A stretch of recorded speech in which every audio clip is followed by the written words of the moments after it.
Kurerikana thirikari ya kaunti ya Meru iri na aruti wira amwe mari mishara-ini no matiri monekana maitho makiruta wira wabici-ini cia thirikari iyo. Our ghost worker will always get salary. At the end of the day, we have so many unemployed people and they are not getting salary. They are not having anything to feed their families. So how do we have ghost workers who are privileged to have their salaries while they are working elsewhere? Or they are doing other business. Gukiri uguo gavana Kiraitu Murugi ni arugamirie wira andu matanyihire 1,000 aria amwe ao gutuikaga mandikitwo rungu rwa kandarathi ya mieri 3 no marutite wira makiria ma ihinda riu. Na tuseme kazi kama ya cleaning an office will always remain there.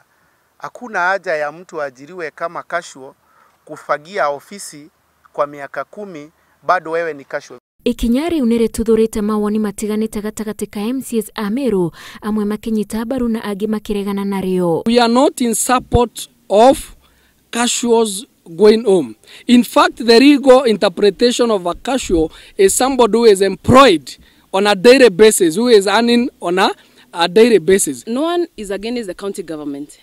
What we are saying is that the most basic thing that the governor should have done is to bring these reports to the county assembly, engage the MCAs, and express why it is necessary for the casual laborers to be laid off. Aria maranyita itwa riu mbaru maroiga gavana ni mitaratara mieru enayo ya wira. Kwanza wasimame kidogo ili hizo kazi ambazo wanafanya ziweze kuangaliwa na waweze kuajiriwa vyema. We want the audit report, the human resource audit report, so that we can objectively discuss it as members of the county assembly. Oho ni moritie gavana kuongerera ikiro kuri aria marutite wira gwa kahinda karaya. Ngiribotera Inooro TV, njitagwo Wanjiku wa Kimani.